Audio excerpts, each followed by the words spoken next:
6वीतल्या मुलीने 7वीतल्या मुलाला अपार्टमेंटच्या खाली बोलावून जिन्यामध्ये आय लव्ह यू म्हटलं, या घटनेवर पालकांनी कसं रिॲक्ट व्हायचं? नमस्कार. टीनेजर्स मुलांची प्रेम प्रकरणं या विषयावरती हा अत्यंत महत्वाचा पार्ट 2 बनवतोय. आत्ताच सेव्ह करा. ज्यांनी आधीचा पार्ट पाहिला नसेल त्यांनी आधीचे व्हिडिओ जरूर बघा. जेव्हा आपल्या टीनेजर्स मुलांकडून असा एखादा किस्सा घडतो तेव्हा पालकांनी अगदी आभाळ कोसळल्यासारखं रिॲक्ट होऊ नका. आपली मुलं जणू काही गुन्हेगार आहेत या पद्धतीने त्यांना ट्रीट करू नका.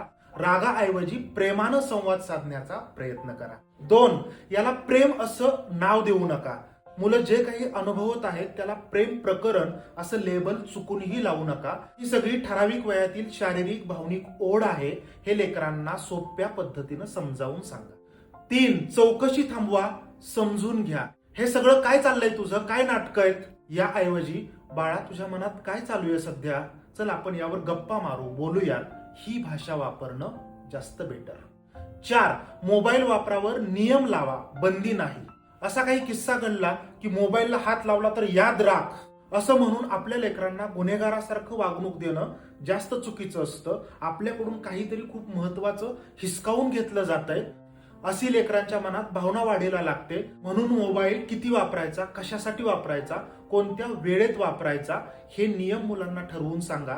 आणि आजकाल मोबाईलला कंटेंट फिल्टर लावता येतात, हे पालकांनी शिकून घ्या. 5, मुलांना कन्स्ट्रक्टिव्ह पद्धतीनं बिझी ठेवा. कारण आपल्या सगळ्यांना माहिती आहे रिकामं मन सैतानाचं घर. त्यासाठी खेळ, वाचन, म्युझिक, डान्स, वेगवेगळ्या प्रकारच्या स्पोर्ट ऍक्टिव्हिटीज अशा गोष्टींमध्ये लेकरांना सहभाग घेण्यासाठी प्रवृत्त करा. मित्र, या सगळ्यामध्ये लैंगिक विषयासारख्या नाजूक विषयावरती आपल्याकडे आजही मनमोकळा संवाद साधला जात नाही. घरामध्ये त्या पद्धतीचं वातावरण तयार करणं हे पालकांचं पहिलं काम आहे. जर याबाबत पालकांना काही इनहिबिशन्स असतील तर त्यांनी काउन्सिलरला भेटायला काहीच हरकत नाही. लक्षात घ्या, हाणून मारून आकांड तांडव करून लेकरांच्या भावना दाबून मुलांचा निसर्गदत्त जैविक प्रवाह कदापि थांबवता येत नाही. पालक म्हणून जर आपण सुज्ञ असू तर या गोष्टीला वळण देता येते, योग्य दिशा देता येते. म्हणून ही गोष्ट अंडरलाईन करून लक्षात ठेवायला हवी. गल्लीतल्या किंवा अपार्टमेंट मधल्या पालकांच्या तथाकथित प्रतिष्ठेपेक्षा लेकरांचा जीव, लेकरांचं फ्युचर अत्यंत महत्वाचं आहे असं मला वाटतं. तुम्हाला काय वाटतं मला कमेंट करून सांगा. विषय आवडला असेल तर शेअर करायला विसरू नका. थँक्यू.